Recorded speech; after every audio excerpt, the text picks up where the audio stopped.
ನಮಸ್ಕಾರ, ಆದಾಬ್, ಜೈ ಭೀಮ್. ನಾನು ನಿಮ್ಮ ಭಾಗ್ಯನಾರಾಯಣ ಬೊಗ್ಗವರಪು. ನೀವು ನೋಡ್ತಾ ಇದ್ದೀರಿ ಸುದ್ದಿ ಸರ್ಕಲ್. ರಾಮ ಮಂದಿರದ ಹುಂಡಿ ಹಣದ ಲೂಟಿ ಇದೆಯಲ್ಲ, ಆ ಕೇಸು ಈಗ ಹಾಗೆ ಸುತ್ತಿ ಹೀಗೆ ಸುತ್ತಿ RSS ನ ಮಾನ ಮರ್ಯಾದೆ ಹರಾಜು ಹಾಕುವ ಹಂತಕ್ಕೆ ಬಂದಿದೆ. ಯಾಕೆಂದ್ರೆ ಇದು ಸಂಪೂರ್ಣವಾಗಿ RSS ಕಂಟ್ರೋಲ್ ನಲ್ಲಿರುವಂತಹ ಒಂದು ದೇವಸ್ಥಾನ ಅಂತ ಹೇಳಬಹುದು. ಅಫಿಷಿಯಲಿ ಇಲ್ಲದೆ ಇರಬಹುದು, ಒಂದು ಟ್ರಸ್ಟ್ ಇರಬಹುದು, ಬಟ್ ಆ ಟ್ರಸ್ಟಿನ ಮುಖ್ಯಸ್ಥರಿಂದ ಹಿಡಿದು ಟ್ರಸ್ಟಿಗಳವರೆಗೆ, ಜನರಲ್ ಸೆಕ್ರೆಟರಿಯಿಂದ ಟ್ರಸ್ಟಿಗಳವರೆಗೆ ಎಲ್ಲರೂ ಸಹ RSS ನ ವ್ಯಕ್ತಿಗಳು, ಇನ್ಕ್ಲೂಡಿಂಗ್ ಚಂಪತ್ ರಾಯ್. ಹಾಗಾಗಿ RSS ಕುತ್ತಿಗೆಗೆ ಈ ಅವಮಾನ ಬಂದು ಸುತ್ತಕೊಳ್ತಾ ಇದೆ. ಸೊ ಒಂದು ಕಡೆ RSSಗೆ ಅವಮಾನ, ಇನ್ನೊಂದು ಕಡೆ ಬಿಜೆಪಿಗೆ ಹಿನ್ನಡೆ. ಮುಂದಿನ ವರ್ಷ ಉತ್ತರ ಪ್ರದೇಶದ ಚುನಾವಣೆಗಳಿದ್ದಾವೆ. ಆ ಸಂದರ್ಭದಲ್ಲಿ ರಾಮನ ಹುಂಡಿ ಹಣವನ್ನೇ ಕದ್ದವರು ನೀವು ಅನ್ನೋದನ್ನ ವಿಪಕ್ಷಗಳು ಜನರ ಮುಂದೆ ತಗೊಂಡು ಹೋದ್ರೆ ಭಾರಿ ಕಷ್ಟ ಆಗುತ್ತೆ. ನರೇಂದ್ರ ಮೋದಿ ಅವರಿಗೆ ಏನು ಬೇಕಾದರೂ ಆದ್ರೂ ಚಿಂತೆ ಇಲ್ಲ. ಕೊರೋನಾ ಬಂದು ಲಕ್ಷಾಂತರ ಜನ ಸತ್ತು ಹೋದ್ರೂ ಪರವಾಗಿಲ್ಲ, ಇನ್ನೇನೋ ಸಮಸ್ಯೆ ಆಗಿ ಬ್ಯಾಂಕುಗಳಲ್ಲಿ ಕ್ಯೂ ನಿಂತು ಇನ್ನೇನೋ ಆಗಿ ಜನರಿಗೆ ಸಮಸ್ಯೆ ಆದ್ರೂ ಚಿಂತೆ ಇಲ್ಲ. ಬಟ್ ಎಲೆಕ್ಷನ್ ಸೋಲಬಾರದು, ಅದಕ್ಕೆ ಏನು ಬೇಕಾದ್ರೂ ಮಾಡಕ್ ರೆಡಿ. ಸೊ ಬಿಜೆಪಿಗೆ ಎಲೆಕ್ಷನ್ ಗೆಲ್ಲಬೇಕು, RSSಗೆ ಮಾನ ಉಳಿಸ್ಕೊಳ್ಬೇಕು. ಹಾಗಾಗಿ ಈಗ ಮೋದಿ ಮತ್ತು ಮೋಹನ್ ಭಾಗವತ್ ನಡುವೆ ಒಂದು ಒಪ್ಪಂದ ಆಗಿದೆ ಅನ್ನುವಂತಹ ಸುದ್ದಿಗಳು ಬರ್ತಾ ಇದೆ. ಒಂದು ಡೀಲ್ ಆಗಿದೆ ಇಬ್ಬರ ನಡುವೆ. ನಿಮ್ಮ ಬೆನ್ನು ನಾನು ಕೆರಿತೀನಿ, ನನ್ನ ಬೆನ್ನನ್ನ ನೀವು ಕೆರೀರಿ, ಇಬ್ರು ಸಮಾಧಾನ ಮಾಡ್ಕೊಳ್ಳೋಣ. ಕಾಂಪ್ರಮೈಸ್, ನಿಮ್ಗೊಂದಷ್ಟು ಲಾಭ, ನಮಗೊಂದಷ್ಟು ಲಾಭ. ಏನದು ಬರ್ತಿರುವಂತಹ ಡೀಲ್ ಸುದ್ದಿ, ಏನು ವಿವರಗಳು ಅಲ್ಲಿಂದ ಬರ್ತಾ ಇದ್ದಾವೆ, ಅದನ್ನ ವಿವರಿಸುವಂತಹ ಪ್ರಯತ್ನವನ್ನು ಮಾಡ್ತೀನಿ. ಸೊ ನಿಮಗೆ ಹೇಳಬೇಕಾಗಿಲ್ಲ, ರಾಮ ಮಂದಿರದ ಹುಂಡಿ ಹಣದಲ್ಲಿ ಏನೆಲ್ಲ ಮಾಡಿದ್ದಾರೆ, ಯಾರೆಲ್ಲ ಮಾಡಿದ್ದಾರೆ. ದಿನ ಬೆಳಗಾದ್ರೆ ನೂರಾರು ಮಂದಿ ನೂರಾರು ವರದಿಗಳನ್ನು ಕೊಡ್ತಾ ಇದ್ದಾರೆ. ನಾನು ಸಹ ಸಾಕಷ್ಟು ವಿಶೇಷವಾದ ವರದಿಗಳನ್ನ ನಿಮಗೆ ಕೊಟ್ಟಿದ್ದೀನಿ. ಈಗ ಚಂಪತ್ ರಾಯ್ ಅನ್ನುವಂಥವನು, ಅವನು ಆ ಟ್ರಸ್ಟಿನ ಪ್ರಧಾನ ಕಾರ್ಯದರ್ಶಿ. ಅವನ ಅಂಡರಲ್ಲೇ ಪ್ರತಿಯೊಂದು ನಡೀತಾ ಇದ್ದಿದ್ದು. ಒಂದು ಹುಲ್ಲು ಕಡ್ಡಿ ಅಲ್ಲಾಡಬೇಕು ಅಂತಂದ್ರು ಚಂಪತ್ ರಾಯ್ನ ಕೇಳಿ ಅಲ್ಲಾಡಬೇಕಿತ್ತು ಆ ದೇವಸ್ಥಾನದ ಪರಿಸರದಲ್ಲಿ, ಆವರಣದಲ್ಲಿ. 400ಕ್ಕೂ ಹೆಚ್ಚು ಪ್ರೈವೇಟ್ ಸೆಕ್ಯೂರಿಟಿ, ಸರ್ಕಾರ ಕೊಟ್ಟಂತಹ ಸೆಕ್ಯೂರಿಟಿ, 24/7 ಸೊಫೆಸ್ಟಿಕೇಟೆಡ್ CCTV ಸಿಸ್ಟಮ್. ಇಷ್ಟನ್ನು ತಪ್ಪಿಸಿ, ತಪ್ಪಿಸಿ ಯಾರೋ ದುಡ್ಡು ಕದ್ಕೊಂಡು ಹೋಗ್ಬಿಟ್ರು, ಕದ್ಕೊಂಡು ಹೋಗ್ತಾನೇ ಇದ್ರು, ಪದೇ ಪದೇ ಕದೀತಾ ಇದ್ರು.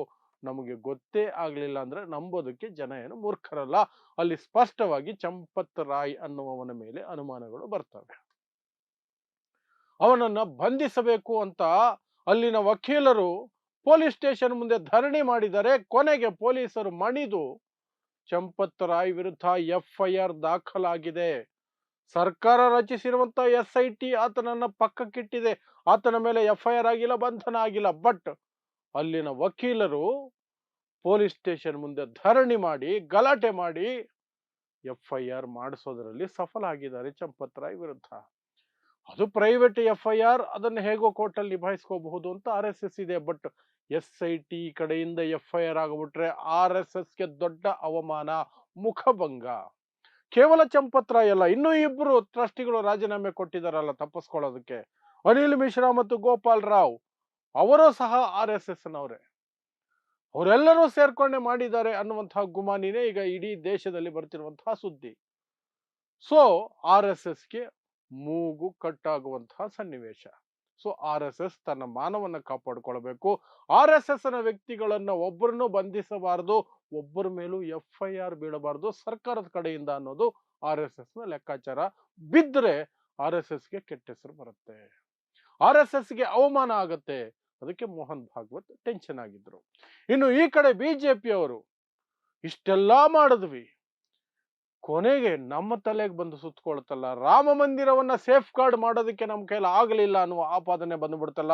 ಕಳ್ಳರು ದಿನ ಬೆಳಗಾದ್ರೆ ಕದೀತಾ ಇದ್ರು, ನಮಗ್ ಗೊತ್ತಾಗ್ಲಿಲ್ಲ ಅನ್ನುವಂತಹ ಆಪಾದನೆ ಬಂದ್ಬಿಡ್ತಲ್ಲ ಅಂತ ಬಿಜೆಪಿ ಕೊರಗ್ತಾ ಇದೆ. ನರೇಂದ್ರ ಮೋದಿ, ಅಮಿತ್ ಶಾ ಕೊರಗ್ತಾ ಇದ್ದಾರೆ.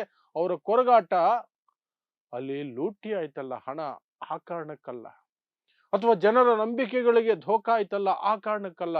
ನಾನು ಆಗ್ಲೇ ಹೇಳ್ದಂಗೆ ಈ ದೇಶದ ಯಾವ ಪ್ರಜೆಗೆ ಏನಾದ್ರೂ ಸಹ ನರೇಂದ್ರ ಮೋದಿ ಕೇರ್ ಮಾಡಲ್ಲ. ಈ ದೇಶದ ಯಾವ ವಿಚಾರದಲ್ಲಿ ಈ ದೇಶಕ್ಕೆ ಅವಮಾನ ಆದರೂ ಸಹ ನರೇಂದ್ರ ಮೋದಿ ಕೇರ್ ಮಾಡಲ್ಲ. He cares only for election results.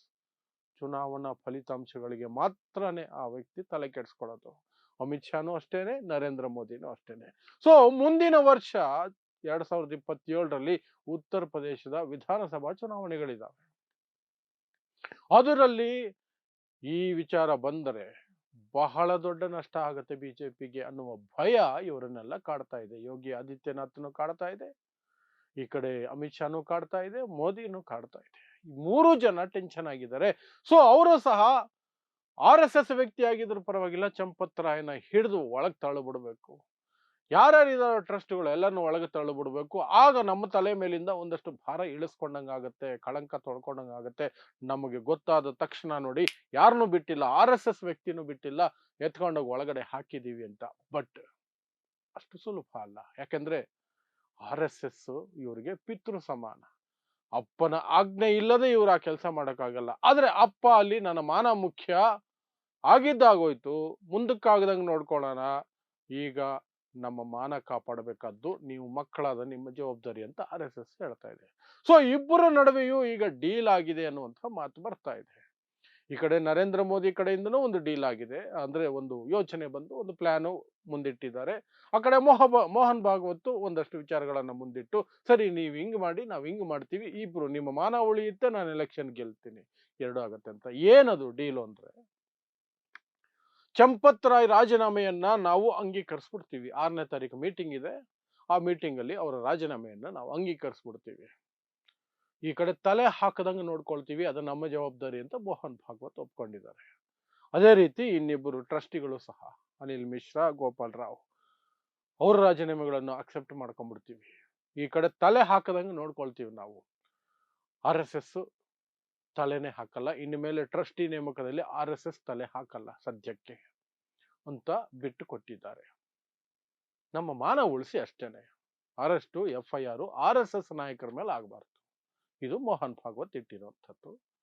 ಅದಕ್ಕೆ ನರೇಂದ್ರ ಮೋದಿ ಅವರು ಓಕೆ, ನನಗೆ ಚುನಾವಣೆ ಗೆಲ್ಲಬೇಕು, ನಿಮಗೆ ಮಾನ ಉಳಿಬೇಕು ಅಂದ್ರೆ ನಿಮ್ಮನ್ನ ಅರೆಸ್ಟ್ ಮಾಡಿಸಲ್ಲ, ಕೇಸ್ ಆಗಲ್ಲ, ಏನೂ ಆಗಲ್ಲ.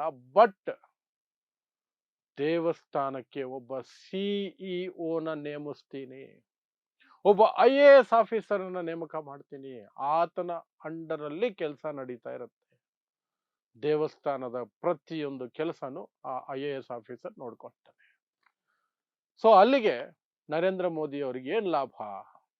ನರೇಂದ್ರ ಮೋದಿ ಅವರಿಗೆ ಮತ್ತು ಅಮಿತ್ ಶಾಗೆ, ಈ ಗುಜರಾತ್ ಲಾಬಿ ಅಂತ ಏನ್ ಕರೀತಾರೆ, ಇವರಿಗೆ ರಾಮ ಮಂದಿರದ ಮೇಲೆ ಕಂಪ್ಲೀಟ್ ಕಂಟ್ರೋಲ್ ಸಿಗುತ್ತೆ. ಯಾಕಂದ್ರೆ IAS ಆಫೀಸರ್ ಇವರ ಚಮಚ ರೀತಿ ಇರುವಂತಹ ವ್ಯಕ್ತಿಯನ್ನ ಹಾಕೊಳ್ತಾರೆ.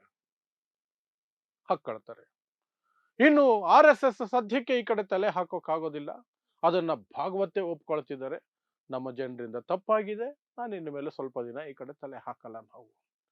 ಸೊ ಅದು ಟೆಂಪಲ್ ಅನ್ನ ಕಂಟ್ರೋಲ್ ತಗೊಂಡಂಗಾಯ್ತು.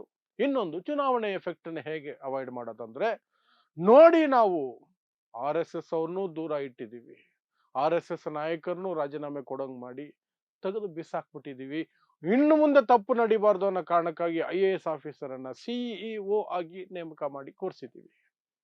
ಇನ್ನೇನು ಆಗಲ್ಲ, ಇನ್ನೇನು ತಪ್ಪಾಗಲ್ಲ, ಕೆಟ್ಟವ್ರನ್ನೆಲ್ಲ ತೆಗೆದು ಬಿಟ್ಟಿದ್ದೀವಿ ಅಂತ ಜನರ ಮುಂದೆ ಹೇಳ್ಕೊಳ್ಳೋದಕ್ಕೆ ಆ CEO ಅನ್ನೋದು ಒಂದು ಅಸ್ತ್ರವಾಗಿ ಬಳಕೆ ಮಾಡಿಕೊಳ್ಳಬಹುದು ಅನ್ನೋದು ನರೇಂದ್ರ ಮೋದಿ ಅವರ ಲೆಕ್ಕಾಚಾರ.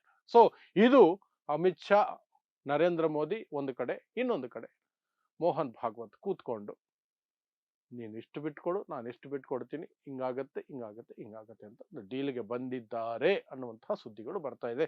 ಅದಕ್ಕೆ ಕ್ಲಾರಿಟಿ ಇನ್ನೊಂದು 4-5 ದಿನಗಳಲ್ಲಿ ಗೊತ್ತಾಗ್ಬಿಡುತ್ತೆ.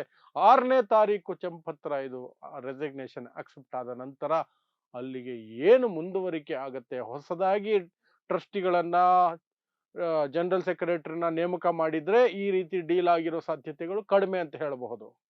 ಆದ್ರೆ ಅಲ್ಲಿಗೊಂದು CEO ಬಂದು ಒಬ್ಬ IAS ಆಫೀಸರ್ ಕೂತ್ಕೊಂಡ್ಬಿಟ್ರೆ ಸರ್ಕಾರದ ಕಡೆಯಿಂದ 100% ಈ ಡೀಲ್ ಬಗ್ಗೆ ಬರ್ತಿರುವಂತಹ ಸುದ್ದಿ ಪಕ್ಕ ಆಗೋಗುತ್ತೆ. ಸೊ ಇನ್ನೊಂದು 3-4 ದಿನ ನಾವು ಕಾಯ್ಬೇಕು ಅಷ್ಟೇ.